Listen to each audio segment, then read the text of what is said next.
In today's episode, I'm going to teach you 7 candlestick chart patterns that I personally use in my own trading every single day. Now, when it comes to trading, I'm a big advocate of keeping it simple, and this is especially true for beginner traders. My goal for you is that you take 1 or 2 of these patterns, the 1 or 2 that you like the most, and you become a master of that pattern. So I want to teach you a couple of the simplest, easiest to understand chart patterns that you can implement in your own trading today to help you start surviving, to help you keep your head above water while you're learning additional patterns as you gain more experience. Let's go ahead and jump onto the slide deck and get into this class. 7 chart patterns that I use every single day. All right, so let's start high level. For those of you guys that are brand new, I'm gonna just share with you how to approach reading candlestick charts. Some of you may have already watched my full-length deep dive episodes that go into all the details, but if you haven't, I'm just gonna give you a crash course right here. So a candlestick chart is a historical record and a visual display of the price action that occurred during a fixed period of time. Now, the period of time is based on the setting of the candlestick chart. So day traders like myself, who are very active in the market, we tend to rely on short time frames, including 10-second, 30-second, 1-minute, and 5-minute charts. So when you choose a time frame, every individual candlestick on that chart will represent the price action that occurred during that time increment. So a 1-minute candlestick chart will have hundreds of 1-minute candles. So each of those candles represents the price action that occurred during that 1 minute of time. So when you're actually looking at a candlestick, each candlestick communicates 4 unique pieces of information. And those pieces of information will determine the shape of the candle. Now, different candlestick shapes communicate sentiment in the market. So what are these 4 pieces of information that are used to create a candlestick? So the first is the open. So the open of a green candlestick is the bottom of the body right here. So this is a candlestick and the body is filled in, and then the upper candle wick here and the lower candle wick are just lines. So the open of this candlestick period, and let's just say it's a 1-minute chart. So this 1-minute chart began here, ended here, and it opened at this price. The stock would have then dropped down slightly to create the low, because this is our second data point, the low of this 60-second period. And then it squeezes all the way up to create the high, which is our third data point. This is the high or the upper candle wick. And then it must have dropped back down and closed right here because this is our fourth data point representing the close. So those are our 4 data points. Now, if I jump onto my whiteboard here, let me just demonstrate how these 4 data points could create very different looking charts. So we have open, close, high, and low. So then we connect the open and the close, and we draw a line to the high and the low. But let's just say, for instance, that we open, close, high, and let's just say the low is right here. So now this is the body of the open and the close, that's the low, and that is the high. This candlestick is going to communicate something very different than this one, just simply based on its shape. Because what we now know is that inside this period of time, whatever the setting would be for the chart, could be a 1-minute, 5-minute, daily, whatever, the price opened, dropped down, squeezed all the way up to this high, and then the sellers were able to push it all the way back down. So in fact, this candlestick communicates weakness. Now you might not have thought of that initially, but it does. Even though it's still green in color, it communicates weakness because this large upper candle wick. Inversely, let's just say, for instance, we had a very long lower candle wick. What does that communicate? That tells us the price opened, sold off, but then buyers rallied it back up. It peaked up here and then dipped back down. This is a much more bullish or strong candle with a bottoming tail, because it tells us, although the price dropped, that buyers rallied it back up. So when we're looking at candlestick charts, the actual shape of each of these candlesticks are communicating different pieces of information. So we've got candlesticks like this, we've got candlesticks like this, We've got candlesticks like this. Oops, just more in the middle, like that. So all these different candlesticks communicate sentiment in the market. And so I would actually say that learning how to read candlestick charts is very much like learning a language. If you think about any other language, well, certainly sign language, but also learning the alphabet, which is a symbolic language, you learn that these shapes are associated with certain sounds. And so when we're looking at candlestick charts, we recognize that these shapes are associated with certain emotions. And so if we're watching the price rapidly squeeze up, let's just say for the sake of argument that we've got a chart that looks something like this. We've got a big green candle, another big green candle, another big green candle. What's the sentiment here? It's very strong. Now, what about this? What if the first candle was small, the second one was twice as big, the third one was twice as big, the fourth one was even bigger? What sentiment is this telling us? Momentum is gaining strength. Now, what if in this first example, the candles start getting smaller and smaller and smaller? What is that telling us? Well, it seems like the trend is becoming exhausted. The momentum is kind of waning. We're running out of steam, and we could probably predict that what might be coming next is a reversal or a red candle. Now, as a momentum trader, I'm especially interested in the areas where the price changes direction. One of the things that you'll learn in the market is that nothing goes just straight up. Even the strongest stocks, and it doesn't matter if it's stocks or commodities or Forex pairs or even cryptocurrency, even the strongest ones go up in these kind of waves. So our goal as momentum traders is to find something that's already moving up like this, but we don't want to buy it at the very top up here and then end up selling for a loss down here. And an hour later, we see that the price rallied back up. We'll feel really silly if we do that. So whenever we're getting in, we have to think about essentially, how can I get in something that's strong with as little risk as possible? And the best way to do that is to buy at these lows, buy at these pullbacks down here and down here. So what we're going to be looking for in these areas are, of course, candles squeezing up, moving higher, and then right up here, we'll likely see a candle that's going to communicate the emotion of a reversal, dipping down. And then maybe down here, we see one of those candles with a bottoming tail, right? Remember how that bottoming tail communicates bullish sentiment? So now we see a candle that's giving us an indicator that the price may be reversing. Maybe we take that trade and then we ride the next wave up right here. And we ride that wave up until what? We get a little red candle at the top and it pulls back again. It dips back down, and then all of a sudden we get another little bottoming tail here as buyers start to step in and say, you know, this could be my opportunity to buy something with some strength for the next leg higher. And so this is how most markets trade. They go up and they dip down, and they go up and they dip down. So your goal is to find the lowest risk entries on something like this that is showing strength. So the example that I showed you here was in the case of a green candle. On a green candle, the open is at the bottom of the body and the close is at the top. However, on a red candle, the top is the open and the bottom is the close.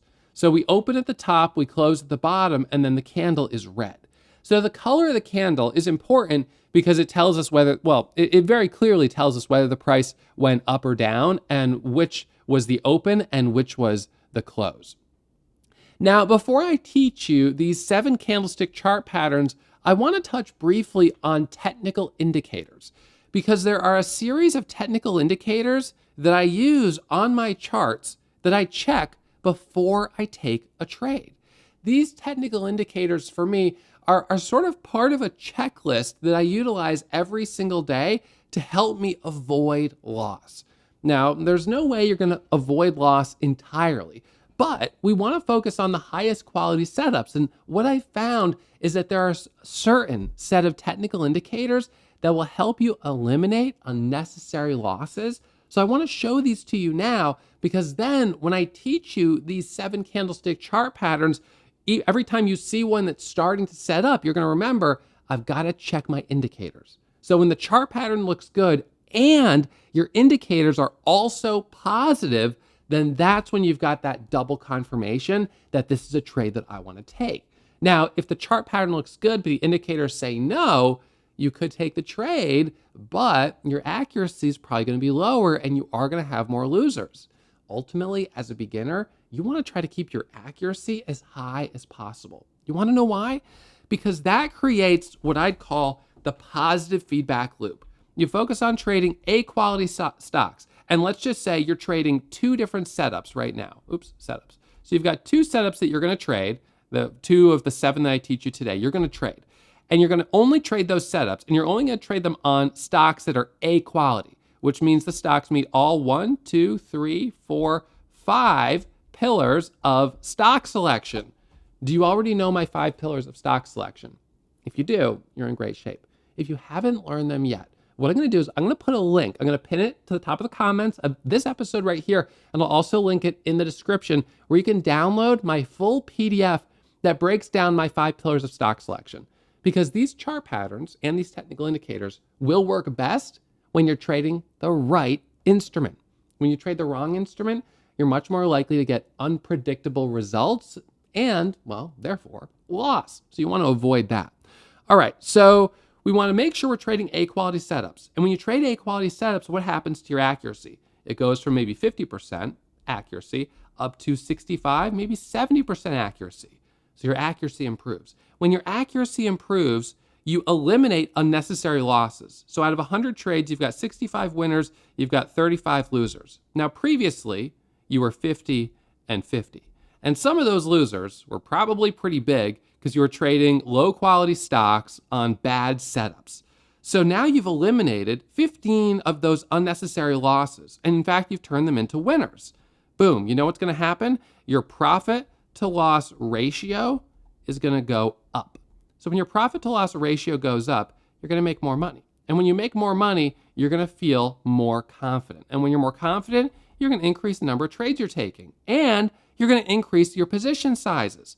Logically, as a beginner, when you start trading, maybe you only feel comfortable risking $10 on each trade. You risk $10 to make $20. And if you have 10 good trades or 15 good trades in a day, maybe you can make $150, $200 a day. That's $50,000 a year. That's not so bad. However, as you gain experience, if you've been consistently doing $150, $200 a day for 6 weeks, for 8 weeks, for 3, 4 months, what are you going to be thinking to yourself? Maybe instead of risking $10 on each trade, I should start risking 15. Maybe I should start risking 20. And eventually, you scale up your risk and your reward goes up with it. Now, you always have to remember with trading, you have to think about risk first because trading is risky. So if you're focused only on profit potential and how much you could make, then I would say borderline, that's gambling. You think first about how much I'm risking, and then you compare that about how much you stand to gain. So once you know your risk to your reward potential, now you're thinking like a trader. Okay, so when we talk about technical indicators, these are the 4 that I use in my trading every single day. So we've got volume bars, moving averages, the volume weighted average price, and the moving average convergence divergence indicator. Now, at the end of this episode, in addition to sharing with you some recommended reading, I'm also going to share with you the 5 exit indicators that I use that help me know when to sell a position so I don't find myself holding too long.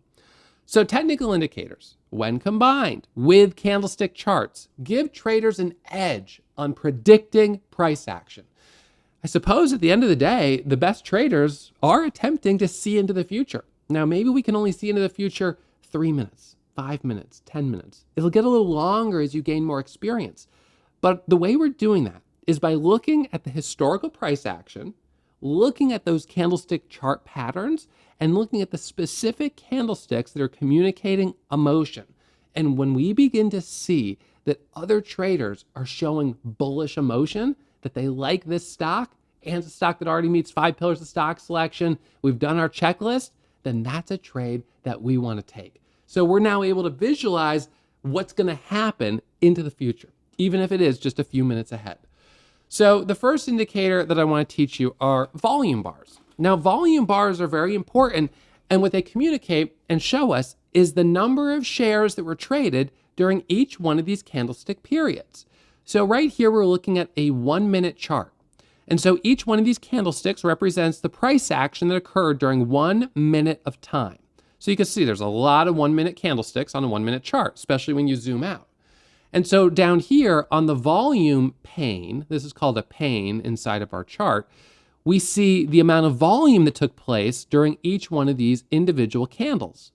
And so if the candle is green, then the volume is green. If the candle is red, the volume is red.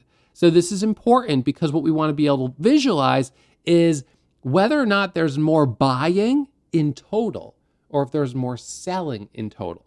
So as you look at this chart, would you say there's more buying or there's more selling? I would say there's definitely more buying. There's large green volume bars. So if we were looking at this chart and we didn't have volume here at all, it would really almost be like, trying to drive with one eye closed. We would be lacking some really critical data points that help us understand in total whether the sentiment is bullish or bearish. So in this specific instance, we've got momentum to the buy side. We've got a lot of strength here, and the volume is backing it up, which is exactly what we like to see. Now, the second pane down here is called the MACD. That's the moving average convergence divergence indicator. I'm going to show you a little bit more about that in a moment. But what you'll notice is that this blue line is above the orange line, and right here it crosses over. And when we get that crossover, that for me is the time that I stop buying and trading to the upside. And so when you see here, it crosses over right around there. And from that point forward, the price begins to decline. And so that little indicator right there is kind of like a secret weapon to help me stay out of the trade after we've had that crossover and therefore avoid unnecessary losses. So I like seeing increasing buying volume. So seeing this rapid increase in buying volume is fantastic. Now this ends up going from $1.60 to $4.60, which is a huge move in a matter of minutes. This is a 1-minute chart. So you've got 1, 2, 3, 4, 5, 6, 7, 8, 9 green candles in a row. We then get a topping tail. And what did we learn about topping tails? Those can be bearish, weak. Price drops. It pops back up. It drops back down. It comes back up again and another bearish topping tail. But wait, we wouldn't have taken that trade. Look at the MACD. The MACD had already crossed into the negative. So there were some traders that bought into that because they're not using this indicator down here, but not me. So it pops up and then sellers push it back down. And now you have higher volume selling on those candles. Now, what about this? To me, this looks great. High volume buying increasing as it goes higher and then culminating with this little topping tail up here and a higher volume red candle. That higher volume red candle for me is an early exit indicator. Even before the MACD goes negative, it tells me sellers are starting to come in on this position. Now, what about this? This doesn't look so good. Here, we've got more selling volume than we have buying volume. There's basically 2 candles of buying volume and then a lot of selling. The MACD crosses very quickly and it just sells off. There's no trade on that stock. Here we go. Once again, higher volume selling, MACD crosses over. This is not going to work. There's just too much selling. So volume is a critical indicator you need to use. When you look at the volume, you can understand the strength or the weakness in the stock. The next indicator are moving averages. Moving averages display the average price of a stock over a set period of time. The period of time becomes the name of the moving average. So the 9 EMA, the 20 EMA, or the 200 EMA. The 200 EMA is based on the average price over the last 200 candles. But wait a second. Let's think about this for a moment. So on the whiteboard here, let's think about the last 200 candles. So let's just say, for instance, we have a stock that's gone up very quickly here. And we'll just say it dipped back down, squeezed back up, dipped back down, Let's just say it continued to move higher.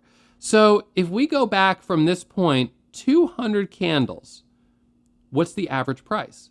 Well, if this is a 1-minute chart, then the average price over these last 200 candles will usually trail quite a ways below the current price because the average is 200 back. It's an average of the 200 candles way back there. But what if, for instance, we're looking at a daily chart? If this is a daily chart and all of this price action occurred inside the day, then the daily chart would look a little different. The daily chart might, maybe over the course of the last, several months, been mostly selling off, and then today it bounces up quickly. That one day over the last 200 days of price action, which is nearly a year, this one day isn't going to really move this moving average all that much. So something that's really interesting is that moving averages will be different depending on the time frame you're looking at it on. So a 200 moving average on your daily chart is the average over the last 200 days. The 200 moving average on the 1 minute chart is the 200 average over the last 200 minutes. So those are going to be very different prices. So what moving averages do we use and on what time frames? I use the 9, the 20, and the 200 on all time frames to keep it simple. So on the 1 minute chart, the 9 and the 20 are generally well-respected levels of support. On the daily chart, the 9 and the 20, if the price is moving up, it's always way above it.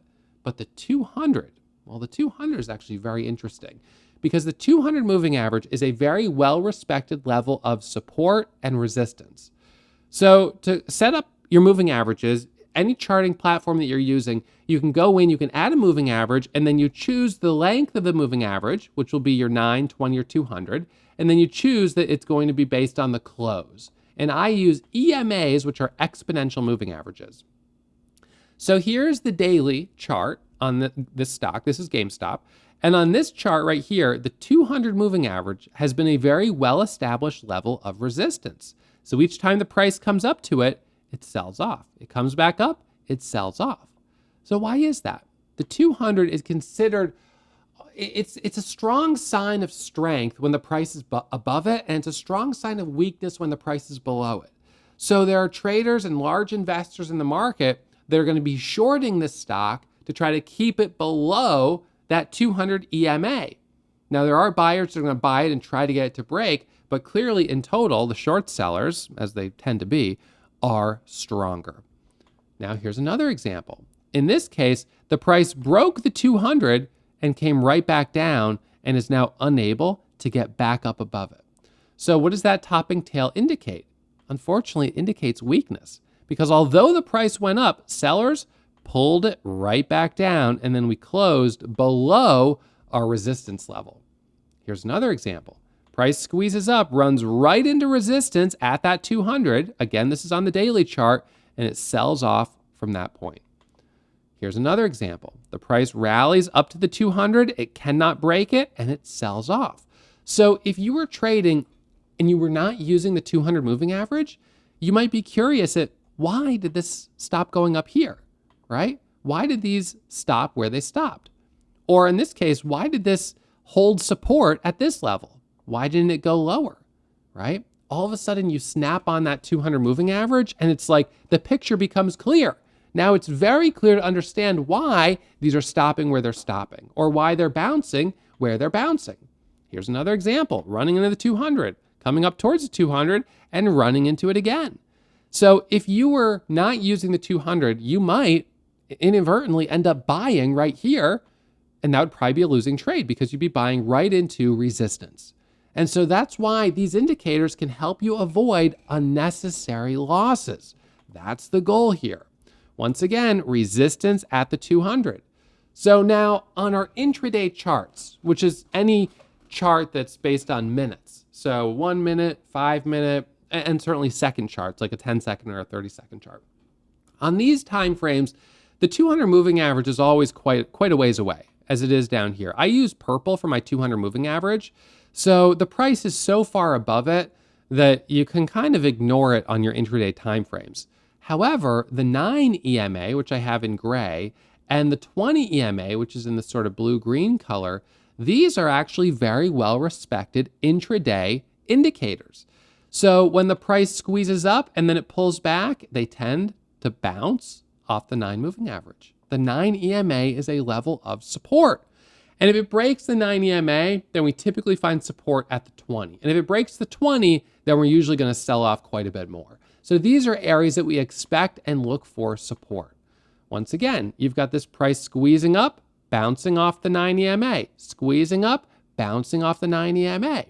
So when we're thinking about those low risk entries, right? The waves going higher, what if we noticed, and this would be very common to see, that as it's moving higher like this, that lo and behold, it keeps catching support at the 9 EMA.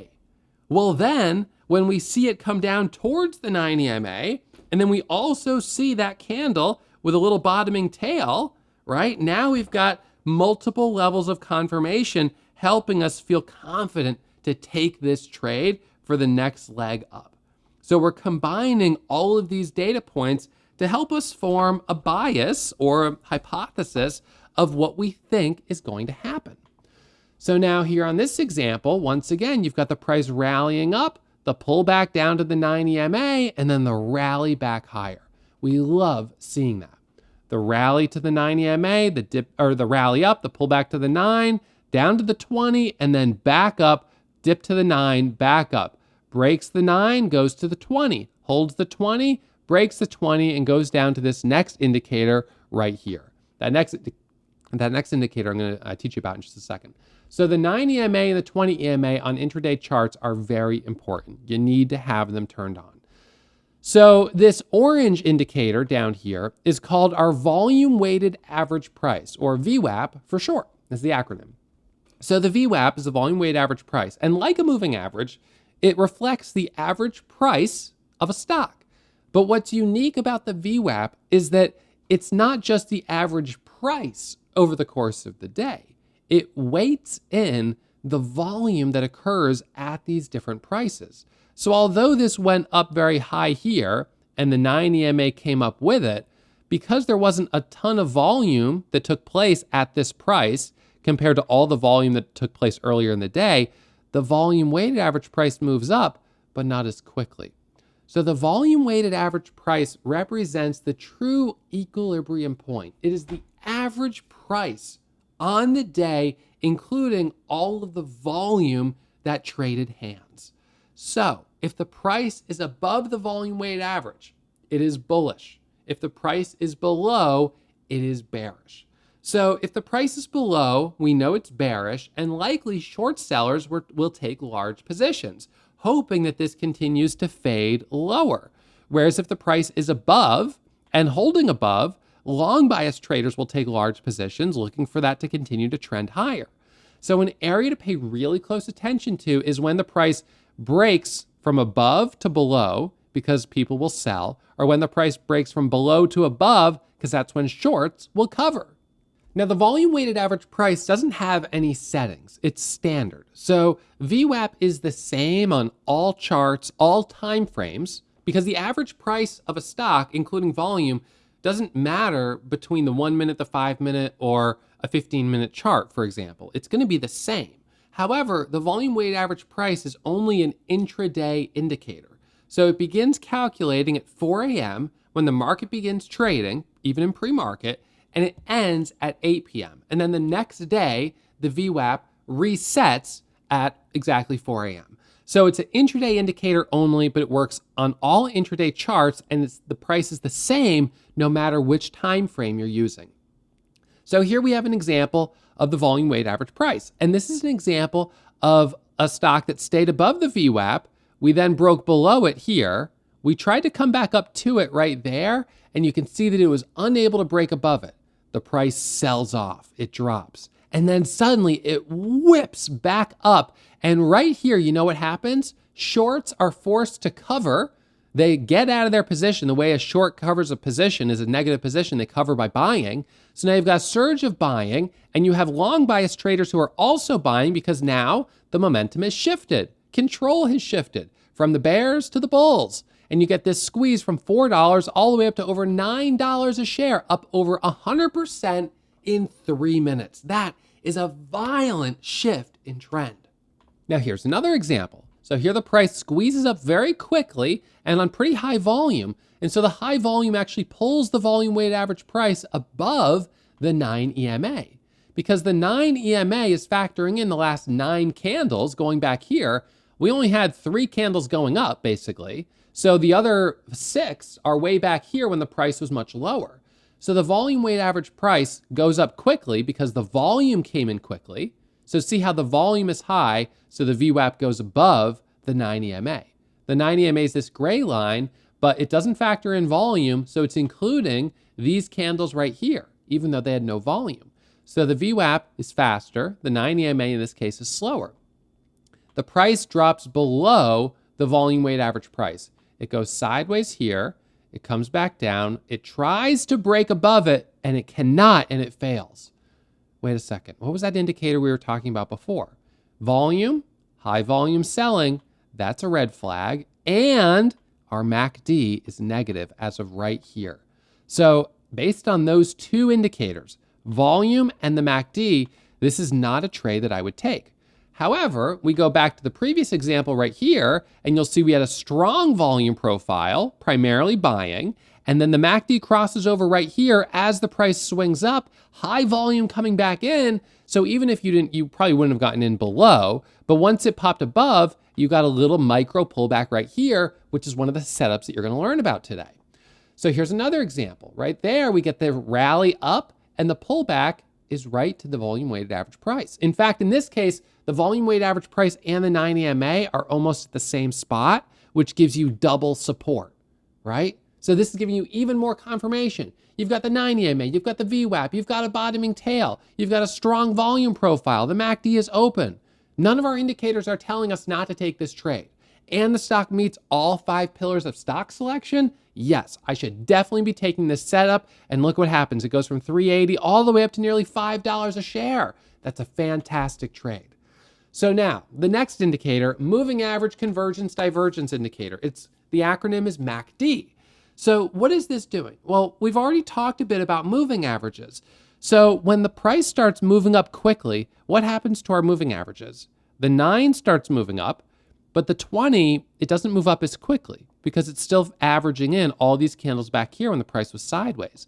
And certainly the 200 is barely moving up at all because it's still including all these candles, 200 candles back. So when the moving averages diverge, when the 9 moves away quickly, that tells us that the price is moving. And so this is an oscillating indicator. It goes up and then it comes down. So when it's going up, that's when stocks are on the front side of their move and they're moving quickly. But when the moving averages begin converging, that tells us the price is slowing down. And when the price begins slowing down, we have to reduce our expectations that we're going to catch another nice wave higher. So the waves continue progressing higher and higher and higher until those moving averages begin to converge. And then that is our indicator that the trend is shifting. So now you've already seen some examples of the MACD. I'll show you a few more. So here we have, well, these are the settings that I use for the MACD first. So 12, 26, and 9. So these are the standard MACD settings that pretty much everyone uses. And I think that that's important. You want to make sure you're seeing the same signal that other people are seeing, because this is a very clear buy and sell signal. So if you change the settings, you'll get the signal at different times, and you may get it more frequently. And that could totally throw off how accurate this signal is going to be. So don't do that. Don't mess with that. This is tried and true. Keep the settings as they are. So those are our MACD settings. So here we have the price squeezing up, pulling back, MACD goes negative. Flips back to positive, flips back to negative. Flips back to positive, stays positive, then goes negative. So the way I look at this is when the MACD is negative, I'm not trading. MACD is negative, I'm not trading. MACD is negative, I'm not trading. So if I only trade when it's positive, I'm catching this big wave up, I'm catching the first wave up, and I'm catching this wave right here, but I'm not trading it when it's going sideways. And I'm not trading it when it starts getting really choppy. And that keeps me out of some of these big rejections. To me, it's better to be safe than sorry. My goal is not to take 1,000 trades a day. In fact, if I could hit my goal with just 1 trade each day, or maybe 2, wouldn't that be much better? So I think precision is really important in the market. I see a lot of beginner traders who are chronically over trading. They get in, they get out, they get in, they get out. And I know with commission-free trading, it's easy to take 100 trades or 200 trades a day and not pay any fees on it. But at the end of the day, the only person who's really making money on that are the brokers with their payment for order flow structure that they've got set up with these big institutional trading firms that are buying all of your order flow. So there's not really any point in trading unless you've got a high level of conviction that you're going to buy and be able to sell at a higher price, and that you can do that in a relatively short period of time. So you want to use your indicators to give you that extra edge to keep you in a strong setup and to help you avoid trading lower quality moves. So once again here, you've got that nice squeeze up. MACD goes negative, we're no longer interested. MACD goes positive, we trade it from here to here. MACD goes negative, we're no longer interested. Red light, green light. It's that simple, but only when you're trading the right stocks. That's what's so important. You put the MACD on Apple or Tesla, you're just going to see false signals. It's not going to work. So now you've got your MACD plus moving averages. The MACD is positive, moving average pullbacks with little bottoming tails, volume profile, everything is aligning. MACD is positive, nice volume profile, moving averages showing support at the 20, then at the 9, well, it was negative here, but right here it curls back to positive as it breaks back off the 20 through the 9 and back up, and a little dip right there. This is a setup I'll trade every single day. Now you've got your MACD, your moving averages, and your volume weighted average price. Everything is aligning.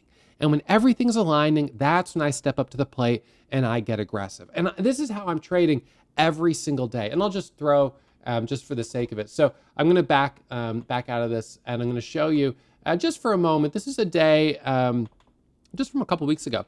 So this is a stock where we had everything lining up. MACD positive, nice volume profile. We're above the volume weighted average price. Everything's looking good. I'm sitting right now up over $109,000 on the day. And over the course of just the next 10 or 15 minutes, I continue trading it. And why am I trading it? Because the MACD is positive, right?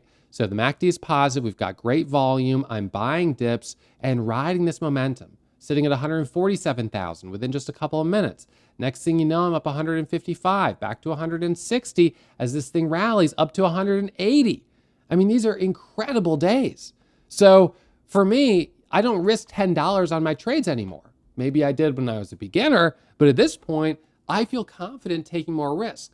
That confidence comes from experience. Now, for those of you guys who are perhaps tuning in to this channel for the first time ever, I should have already introduced myself. My name's Ross Cameron. I'm a full-time trader, and I funded my first account in 2001, more than 20 years ago.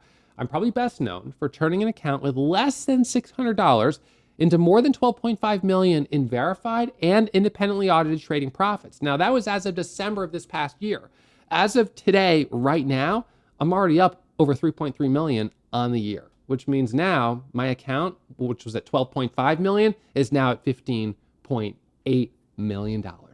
So I share this with you not because I want you to assume that my results are typical, but because I want you to know that I've been doing this for a long time. So for those of you guys who are brand new, I hope you hit the thumbs up, certainly, even those of you guys coming back to the channel to watch this episode. And I do hope you are all subscribed to the channel so you can continue watching these deep dive full training episodes just like this.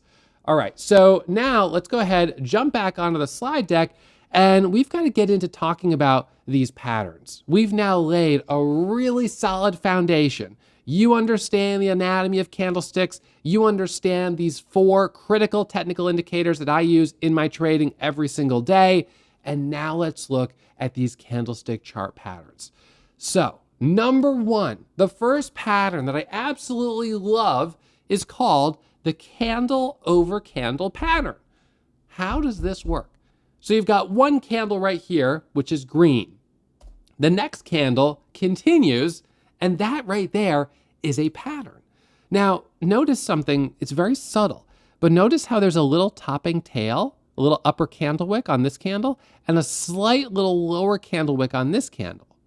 Okay, so let's actually zoom in on that. So let's say we've got these 2 candles right here.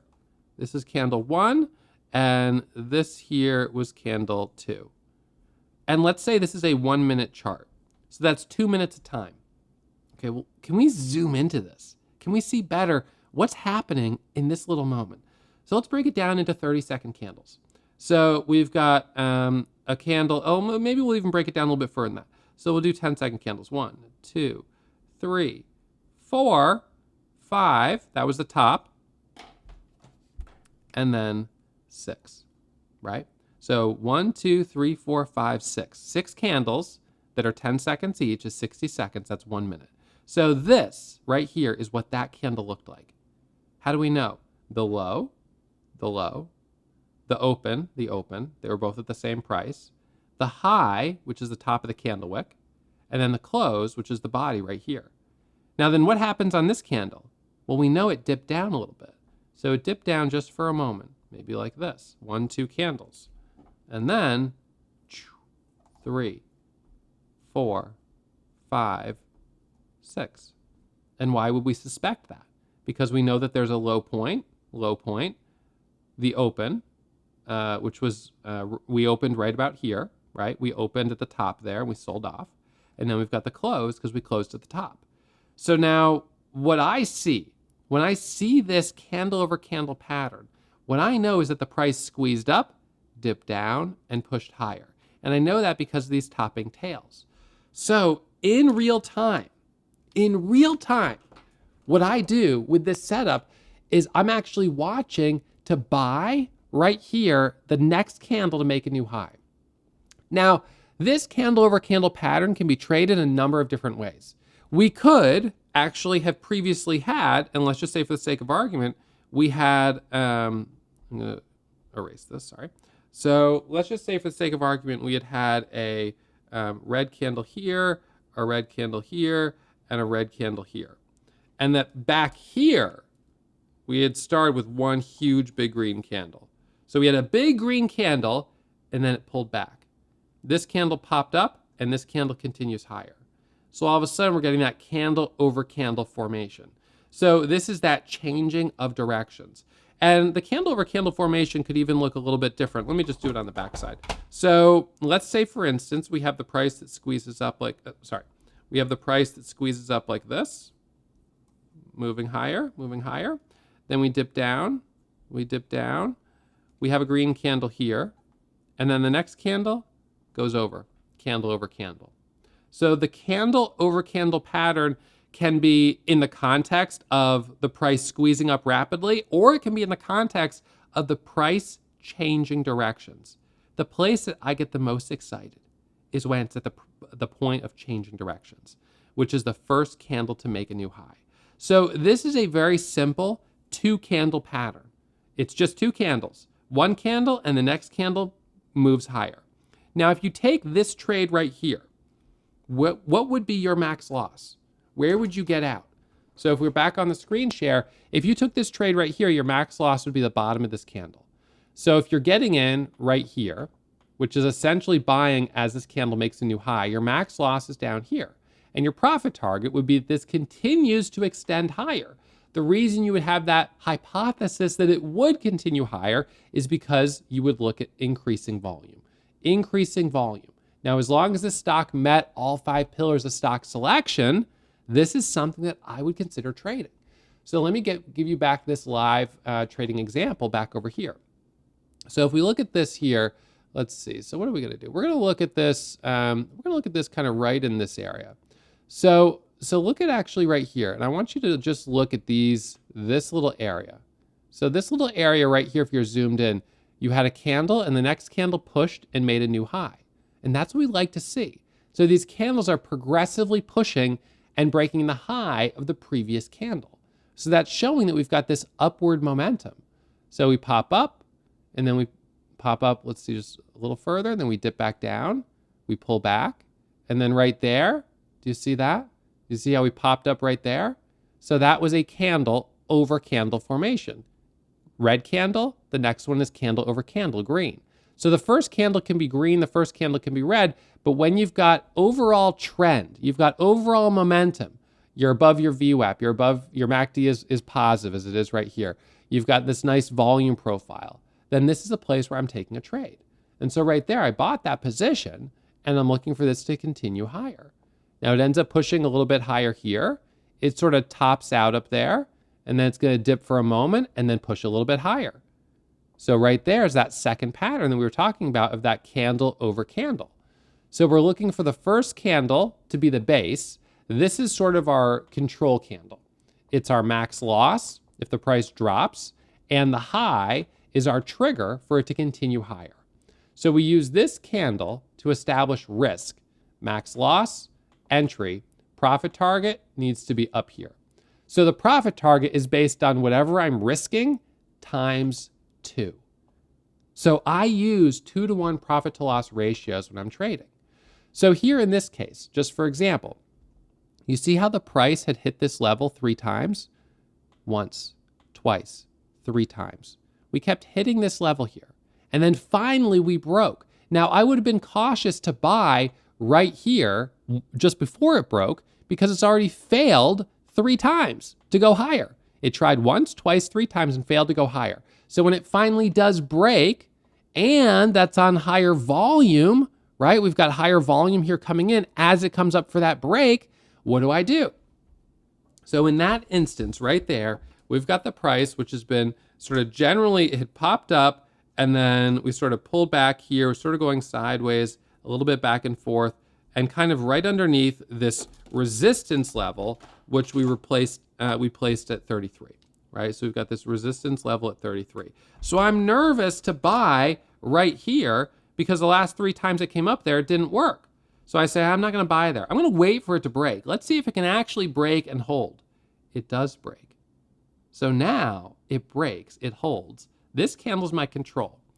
So as long as the next candle breaks and pushes higher, and it does, max loss is the low of this candle. And in this case, this is even easier because if the price breaks below this breakout price, then that's also a place to get out because it's showing that it's not able to hold this support, right? This was resistance, can it now be support? So it breaks this level, it pushes higher, and so now my entry is right in here, right there. That's where I'm a buyer. So I buy right there for that first candle to make a new high. Candle over candle pattern. And then I want to see it continue for a second candle over candle, a third one, and a fourth one. Now the problem is, I like to buy the first candle over candle setup following a breakout or a change in trend. So one breakout, and this is a breakout over resistance, or change in trend. So the change in trend is when we're in the example of right here. The price has been declining, and then we're buying this candle over candle. And so in this case, we're buying right here, buy. The moment this green candle breaks the high of that red candle right there, that's our entry point. Max loss is at the low, right down here. Candle over candle. So this is a pattern that you will hear traders talk about a lot. You'll hear traders say, I'm looking for candle over candle. I'm waiting for the first candle to make a new high. So when candles are making new highs, the price is progressively pushing higher, right? New high, new high, new high, new high, new high, and then new low. Don't like that, new low. And then sort of choppy here. New high, new high, new high, change in direction. Resistance, resistance, challenging, challenging, and then new high, new high, new high, new high, new high, new high. And this goes from $30 all the way up to $40 a share. That is a huge move. And as you can see, I'm sitting up $278,000 on the day. Now, let me tell you something. For those of you guys who are brand new, you may find that it's a lot easier while you're trading to be hearing commentary from a trader like myself. So while I'm trading in the mornings, I run a broadcast where I'm giving you my real-time market commentary. So I'm telling you exactly what I'm seeing in real time. And I'm even showing you my positions window so you can see where I'm buying and where I'm selling. So it's fully transparent.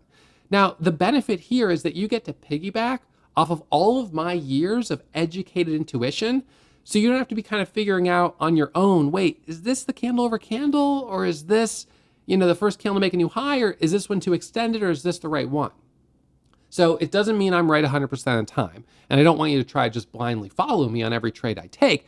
But my goal is that I'm able to share with you my knowledge of the market, and that for you, it helps speed up your learning curve so you can better understand what's happening, because you're not having to kind of translate it all on your own.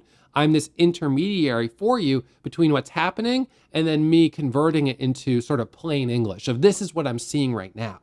So in the description, you will see a link for 2-week trials at Warrior Trading, which we run throughout the year. So at any time, you could do a 2-week trial. It's 2 weeks and it's $20. So during that trial, you get real-time market data, and so your $20 covers the data. It's not about making money. It's just about giving you a chance to see what it's like to be a member of the community and whether or not you'd actually want to continue learning from me, or if you'd find benefit in being a long-term member. And my feeling is that if it's not the right fit and you don't like it, then whatever, it's no big deal. So you're out of pocket $20 for the cost of data. Well, we have to spend that anyways. But if you love it, then you feel like really good about continuing on because you really gave it a good test drive. So now the second candlestick chart pattern that I trade every single day is called the micro pullback candlestick pattern. This one is not just 2 candles. It takes 3 to 5 candles to form. This is what it looks like. We've got our first candle that makes a new high right here. Suddenly, the stock starts surging up. Now, as it's surging up, what's typically going to happen is the stock is going to be hitting my scanners right over here. So these scanners are searching the market in real time for stocks that meet my 5 pillars of stock selection. So we had APVO squeezed up 77%. We finished the day up 77% with 113 million shares of volume. This is unbelievable. But when we have these stocks that make these really big moves, as they start to squeeze, I see them on my scanner. Okay, so the order is stock is on the scanner. I get an audio alert in real time to notify me that there's a stock out there that meets my criteria and is moving quickly. So pay attention. All right. I pull up my chart. I see it's already squeezing up. What do I do? Now I could jump in potentially for a candle over candle right away. So I would watch it. I would cautiously wait. And if we had that little top, that little momentary dip, and then that next candle surges up and goes green, and that's going to be a green candle like this with a little bottoming tail. And I'm going to buy that teeny little dip. That's going to be based on setup number 1, which is candle over candle. But let's just say for the sake of argument that you get one huge green candle, but there was no chance to buy it. Or let's just say maybe you even missed the chance to buy it. And that's okay. So it went without you, but don't worry, no reason to chase it. There will be another opportunity. Okay, so the next opportunity is waiting for the micro pullback. So it dips down just like this. You get one red candle, and then I jump in. So what am I looking for? I only buy this because why? This candle made a new high versus the high of this red candle. So in fact, right here, we got that very quick candle over candle pattern. I jump in and I look for that squeeze back up. Now, sometimes a micro pullback will have just one red candle. Sometimes it'll have 2, sometimes it'll have 3. In this case, I drew it, or I animated it with just the one pattern, with just the one candle, which is fine. We'll see that very frequently. And in fact, let me show you an example of a really nice I believe it was a 1 candle micro pullback. So right now, the stock has hit the scanners. So it's on our scanners right here. This is a biotech pharmaceutical company that has breaking news. It is currently up over 100%. So it has rapidly squeezed higher, and it has just given a very quick candle over candle pattern. I jumped in it and jumped out of it almost in the blink of an eye for $700 of profit. So I jump in and out, $798 of profit. That's my first trade. Now, I'm waiting for the next trade. Okay, so what we're going to look for is a micro pullback. So watch here. What do we see? Green candle, green candle, green candle, green, the little top right here. High volume on the buying, light volume on the selling. We like seeing that. Does this hold down here? Now, this is the moment of truth. This could reverse completely. It could drop, and then it's all over. But it doesn't. In fact, what I noticed is that there's a buyer right here that is holding it up. It's up 104%. And so I decide to jump in right here and watch this candle. That is a 1 candle micro pullback. And it goes almost in an instant from $6 up to $7. And it continues to push higher. It goes up to 7. It dips down for a moment. Then it's going to push a little bit higher. This right here is a candle over candle formation. Next candle breaks the high of 750. And it goes candle over candle. Now we're looking for a move up to 8. There we go. There's $8. Now another micro pullback is starting to form here. It breaks 8. It goes all the way to 820. A little topping tail just up there at the top. hits a high of $9 a share just for a moment, and then it dips back down. Now, in this trade right now, in less than 2 minutes, I'm sitting up, as you can see, over $75,000. Over $75,000 on that stock. When you have a stock that squeezes up 200% that quickly, that is an opportunity. But if you did not know the micro pullback setup, if you did not know the first candle to make a new high, you would have missed that completely. That is how important these candlestick chart patterns are. I trade them every day. So let me explain the psychology of why this setup works so well. It is initially a rapid move up that attracts traders. This is especially true when the move is driven by breaking news. So how do traders find these stocks? Well, scanners like the one that you see here are readily available, and traders all across the market are utilizing them. That combined with social media, when something starts moving, people find out about it very quickly. So the first pullback right here, that first dip, get rid of this. That first dip is formed by initial profit taking from anyone who was fortunate enough to be in way down here, either before the news came out or who jumped in for the very first candle over candle formation when this first started popping up. So you get a little bit of profit taking as it dips down. But right here as it's dipping down and the stock is up 100% on the day, there's a couple of important facts. This stock right now is the #1 leading percentage gainer in the entire market. It has news. Now we check our daily chart. We do a little technical analysis. 200 EMA, let's just say, is at $30 a share. And the current price is at $6. So we've got a lot of room before we're going to run into resistance. Now, when this stock is squeezing up and it has that much room before it runs into resistance, there's a lot of traders who are going to look at this and say, this is a low risk opportunity, the lowest risk opportunity I'm going to get to buy a strong stock. And what we know is that on any given day, there may only be 5 stocks in the entire market that go up more than 50%. But those are the type of stocks that once they've broken that kind of first hurdle of being up 50%, their likelihood now of going up 100, 150, 200, 300, 400, 500% is very high. Once a stock becomes the hottest stock of the day, in a hot market, it can make a huge move. It's just initially getting from 0 on the day to up 50% that is so difficult. And the company ultimately is not going to be able to do that or achieve that unless it has some type of fundamental catalyst. So, and you of course have companies that put out news every day, but it's not strong enough for the price to go up 50%, 100% or more. The price goes up 3% and that's it.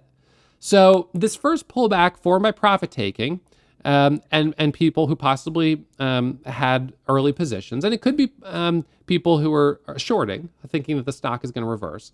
But if it holds at least 50% of the initial move up, then long bias traders see that as in total, there's more buying than selling. So now we start to look at the volume here, and let's just say we've got high volume and it was increasing on the green candles, and then on the red candles we had light volume, right? That tells a story. Then we get our first candle that makes a new high and volume surges back in and goes even higher. That's telling a story. Now, what's the position of our moving averages? So now we've got our 9 EMA here, and then let's not forget our VWAP, which is right about the same spot, probably because it's early in the move. So we've got support at these levels right there. That's great. And then if we looked at the MACD right here, so we'll just kind of make this a little bit smaller. We look at the MACD, we'll make those small volume bars. We look at the MACD down here, what you're going to see is that because the price has moved up so quickly, the MACD is open. So now you're wide open right here, and this is the first pullback. This is the strongest place to buy a stock that's moving quickly. And that's why this setup works so well. I typically buy the first pullback and I buy the second pullback. But I try to be careful not to overstay my welcome because, you know, if it goes from 7 to 9 to 10 to 12, $15, at a certain point, you end up feeling like you're buying it just way too high. So I trade the first and second pullback on the 1-minute chart, and then I'll trade the first and second pullback on the 5-minute chart. Same pattern, different time frames. So right here, this is the micro pullback on APVO. So ended up finishing up $73,000 on the stock, $80,000 on the day. This big squeeze, micro pullback, surges higher. Fantastic. Here's another one, up 55,000 on the day. Squeeze up, micro pullback, micro pullback, micro pullback, trading each of those. So buying the dip, and buying the dip. As it starts to get more extended and volume starts to decline, being a little bit more cautious. $175,000 on the day. Squeezes up, micro pullback. Small micro pullback, and then it really pulls away. This went from $11 to nearly $35 a share. It's a huge move. $52,000 on the day on this one. UPXI, 1 minute chart. Look at this. Micro pullback right there. Strong volume, great. MACD, positive. Everything checks out. Now, there were some trades on this early, which would have been fine. Right here, MACD's open, decent volume. Volume picks up as it pushes higher. Little dips here, pushes higher. So there's a trade there, a trade there. This is not as clear because here the MACD was kind of still negative until it ripped. So that would have been a little tricky. The only setup you could have done there is the candle over candle, initial breakout, and then that's your candle over candle, those two. So do you see that? That first candle pops up, sort of surprise, swings the MACD positive, high volume buying, dips down because you've got the topping tail and the little bottoming tail, and then pushes higher. That's a candle over candle. And in fact, on a 10-second chart, that probably would have been a micro pullback. And then this is a really nice one right there, and then it pushes higher. Here's another one, 27,000 on the day, squeezes higher, first pullback, dip, rallies up, second pullback, rallies higher. Third pullback, doesn't go through the new high, starts to pull back. 35,000 on the day right here, micro pullback, 420, ends up squeezing all the way up to $7 a share, and it's lighting up our scanner here. This was the most obvious stock in the entire market in these moments. It was up over 120% on the day. Now I'm going to show you the third pattern, which is the bull flag pattern. A bull flag is like a micro pullback, except that it pulls back a little bit longer. So 2 candles, but sometimes 3 and even 4. So the difference between a micro pullback and a bull flag really is how long the pattern takes to form. The longer it's taking, the less it's really fair to say it's a micro pullback because it's just taking too long. So candle over candle and micro pullbacks are very fast. Bull flags start to take a little bit longer. And if a bull flag is occurring on a 5-minute chart, we can't really call that a micro pullback because it's already taking place on a 5-minute time frame, which is just more time. So bull flags can look similar to a micro pullback, but if they're on a 5-minute chart, we would call it a bull flag. And if it's on a 1-minute chart, there can be some sort of blurring of, is it quite a micro pullback? It's taking a little too long. Maybe now it's a bull flag. So there's sort of a cusp there, but you can see the pattern is very similar. So what are we looking for? First candle to make a new high. Oops, let me back this up. All right, so first candle to make a new high, first pops up, dips down, and then right there, that's our entry. We buy during this green candle. We don't wait for the green candle to close. We buy as soon as the green candle crosses the high of this candle right here, max losses at the low. And then boom, first candle squeezing up through the new high. That's our target. So right there is a bull flag. So you've got that pop up, it dips down for 1, 2, 3, and then surges higher. This ends up being a little interesting as well, rallies back up. But that right there is more of a bull flag. Right, so a more sustained pullback. It's got a bit of a pennant shape with the flag, usually. Kind of looks like this. So that's your classic bull flag. Right here, another one where it pops up, sort of pull back right here. That's fine. First candle to make a new high, right off our 9 moving average. Volume is great. That's a clean setup. Here we go, rally up, dip down. First candle to make a new high right here and surges back up. You know, again, if this is a 5-minute chart, it's definitely a bull flag. If it's a 1-minute chart, then we might be able to argue that it's a micro pullback.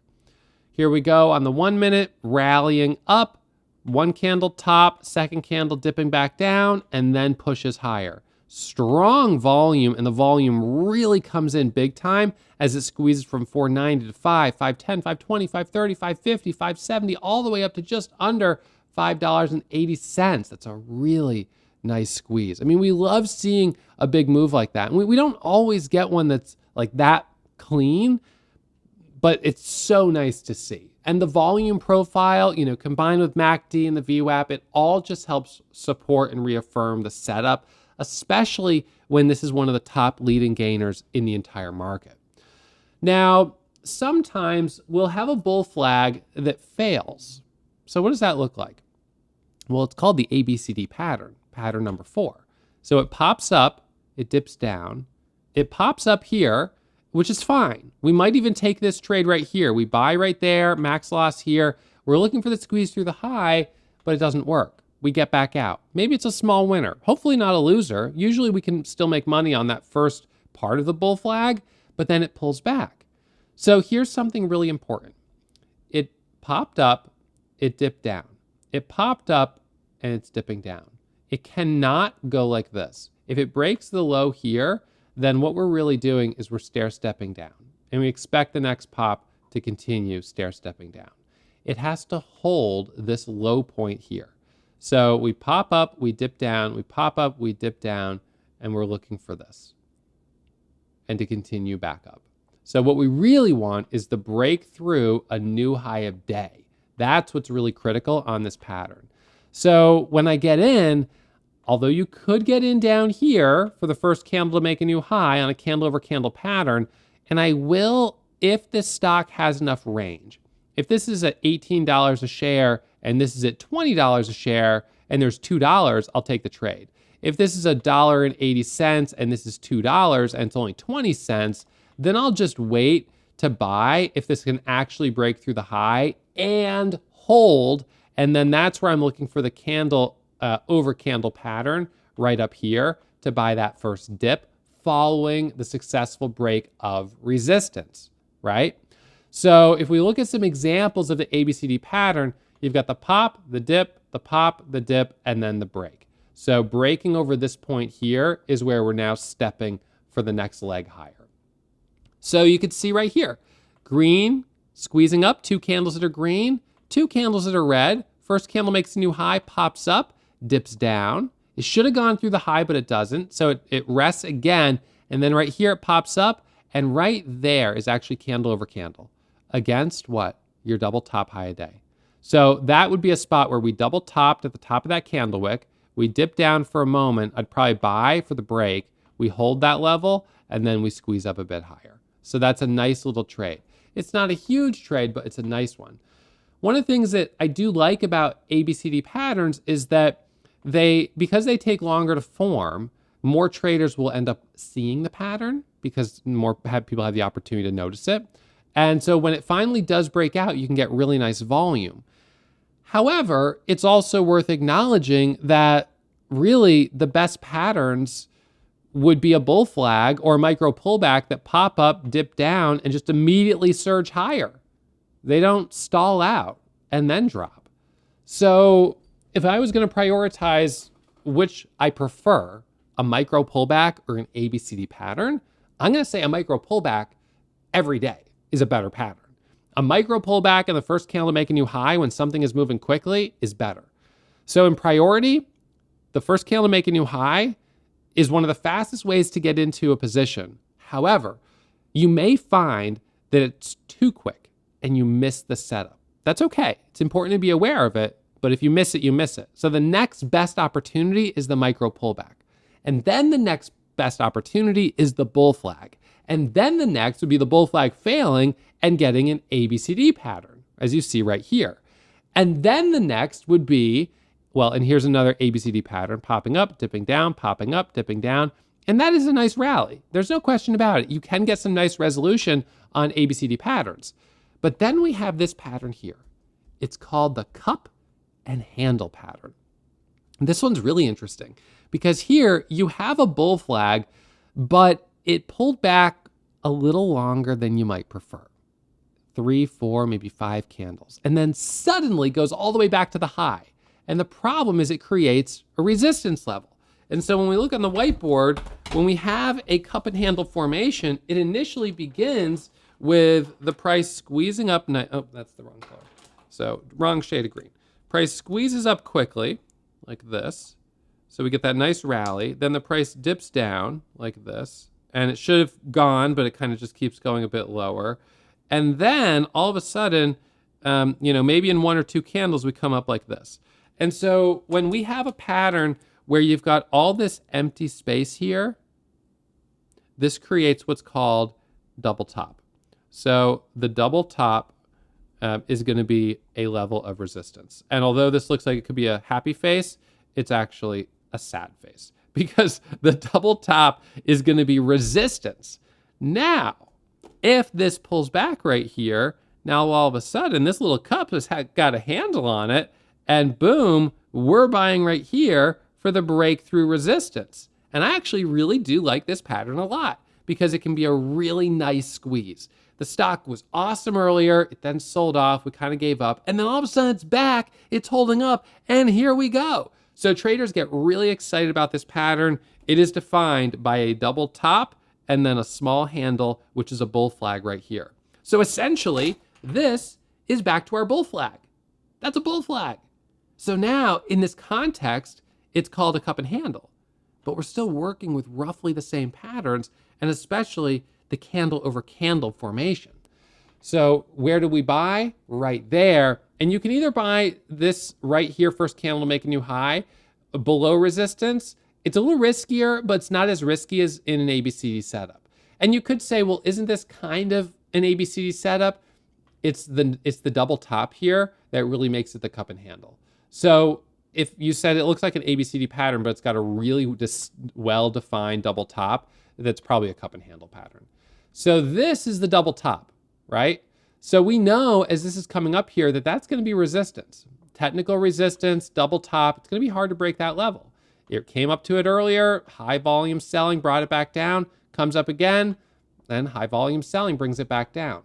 There's another double top. So it comes up, sells off, comes back up. And usually I don't trade this move here coming back up to a double top. I'll trade the first part of the move, but this just generally, it's nice, but it has limited upside and you just don't really expect it to do that much. But sometimes you get that double top and then it just kind of hangs out up here. And now you're thinking, well, geez, if this thing keeps hanging out up here and we break through that high, then we've got something to work with. And there it is.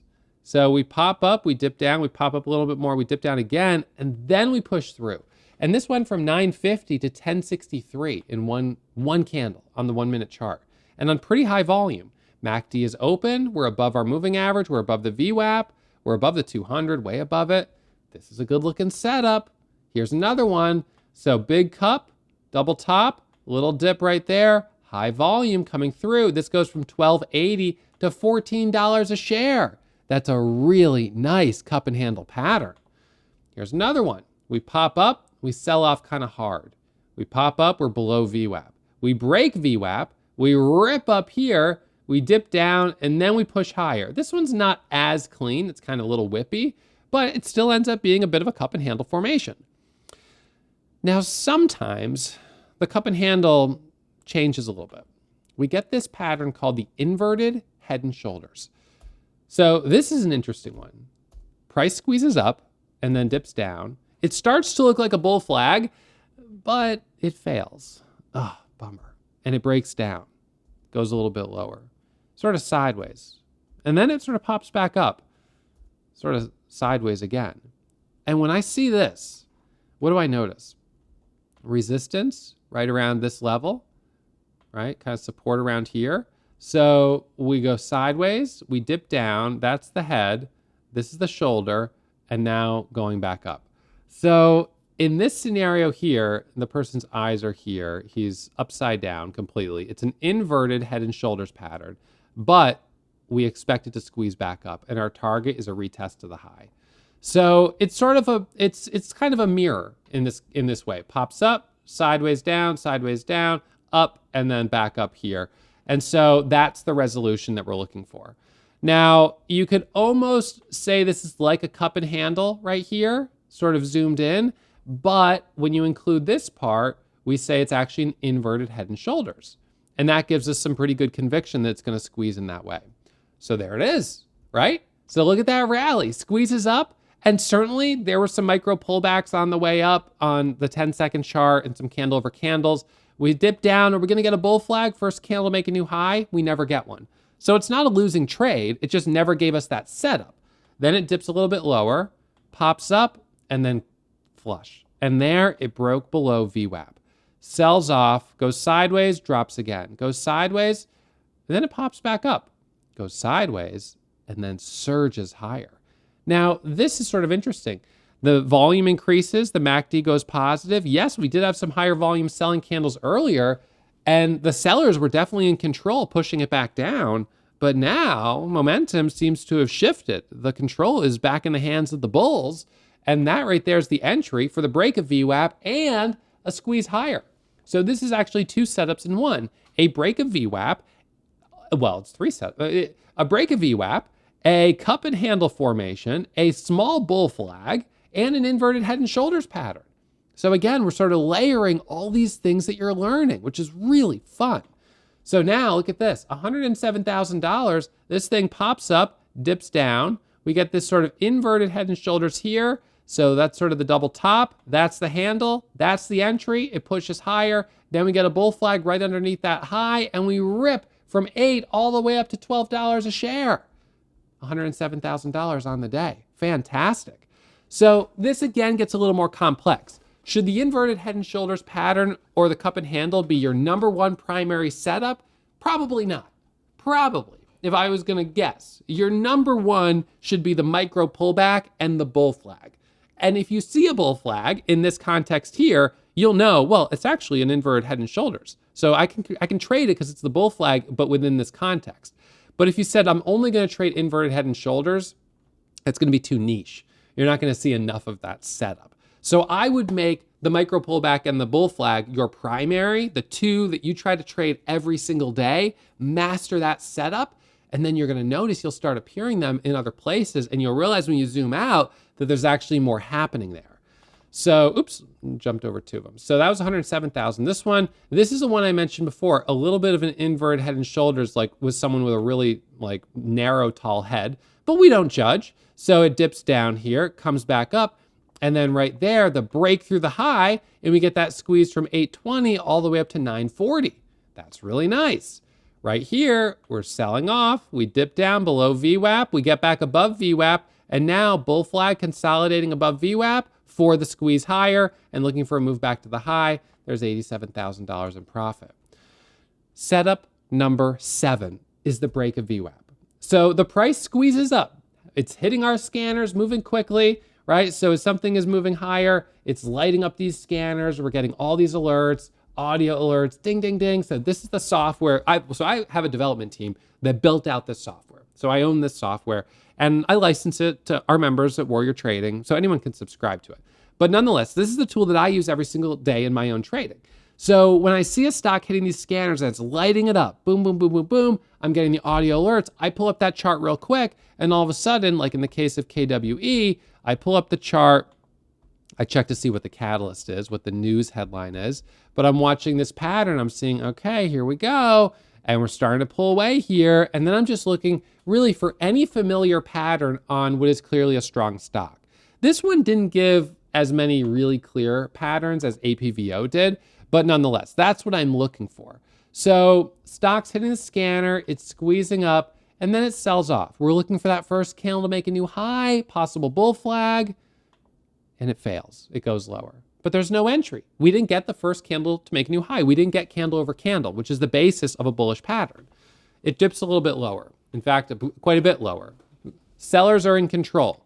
Then it pops back up, dips down, and right there, you could almost say it's kind of like a head and shoulders, but it's not as well defined on the side. You could almost say it's like a double top, and you could almost say it's a bull flag, but it's right under the VWAP there, and that's our setup, the break of VWAP. This is the moment where control changes. So the shorts give up and the longs step in. So that's a moment of high volume. In order for a short to cover a position, they have to buy. So that creates volume. In order for a long to buy a position, they have to buy. So now you have 2x the buying when you have this shift in control. Now it goes the same way when the price breaks down. You have the buyers who own the stock who are selling, and you have shorts who are selling to create a negative position, so 2x the selling. So the break to the downside could be a high volume selling candle, and the break to the upside is a high volume buying candle. So here, again, is that big break of VWAP. $200,000 on that big, well, it's actually $135,000 on that setup right there, where we got this huge squeeze from $4 to $9.50.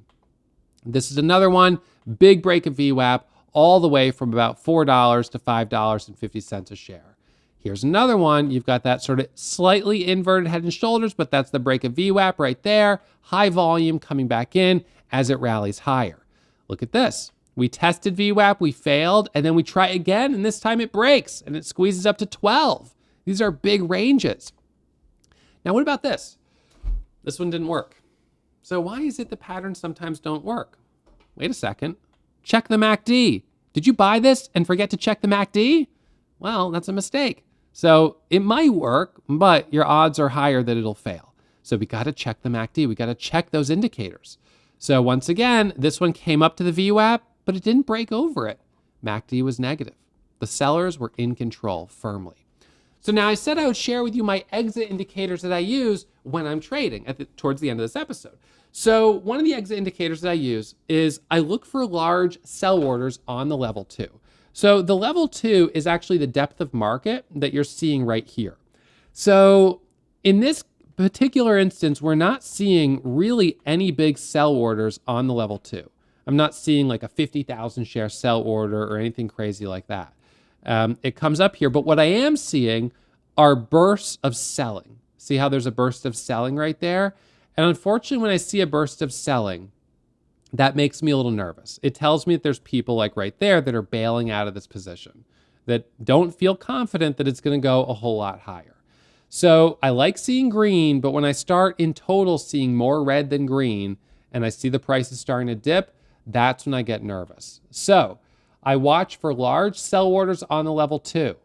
I look for large topping tails, right? So if we're in a trade and all of a sudden this comes up here and it's a green candle, but then it has a huge topping tail, that's a problem. That tells us that yes, the price squeezed up, but then sellers pushed it right back down, and this is probably going to reverse and come down lower. Because a short is going to look at this and think, well, you know, this thing, it'll probably open more like this, but this thing is probably not going to retest the high because everyone's going to look at this candle and see that it's negative, it's bearish. So it's a clear signal everyone can see.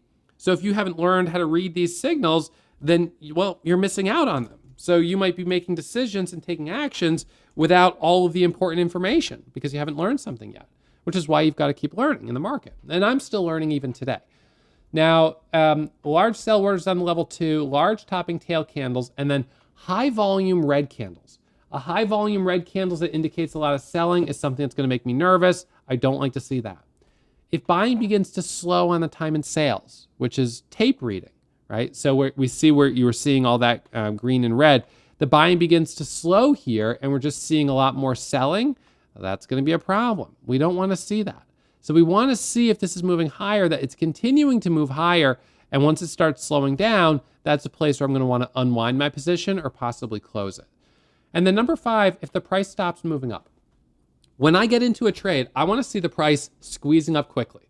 And so that confirms that I had the right idea. So if I get into a trade and the price stops moving up, I should get out. Break out or bail out. That's the philosophy that I follow because the best trades work almost instantly. So if it doesn't work right away, it's just not worth sticking with.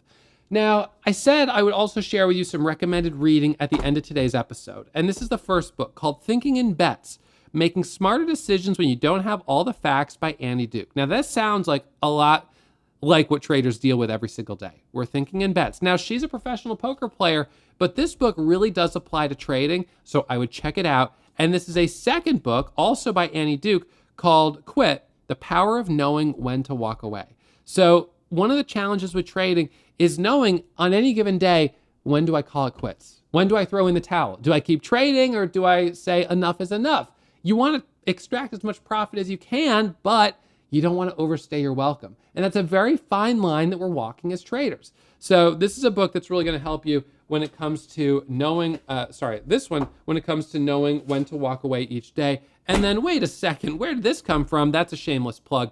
This is How to Day Trade the Plain Truth by yours truly. So if you haven't checked that out, you're welcome to. And I also have an audiobook. If you have enjoyed this episode, if you got value out of it, I hope you hit the thumbs up. I hope you subscribe to the channel, and make sure you check out those links in the comments and in the description to download my stock selection criteria and to check out a 2-week trial at Warrior Trading where you can watch over my shoulder and use the same tools that I'm using every single day for 2 weeks. Give it a try, see what it's like. I'm looking forward to seeing you in the community. Thanks again for tuning in. A reminder as always, trading is risky, my results aren't typical, and there's no guarantee that you'll find success whether you trade with me or you learn on your own. So please manage your risk by practicing these new strategies you're learning in a simulator before putting real money on the line. If you want to check out a couple more full-length episodes that are hosted right here on YouTube, I'll put links to them right there, and I'll see you for the next upload real soon. Thanks again for tuning in, and I'll see you soon.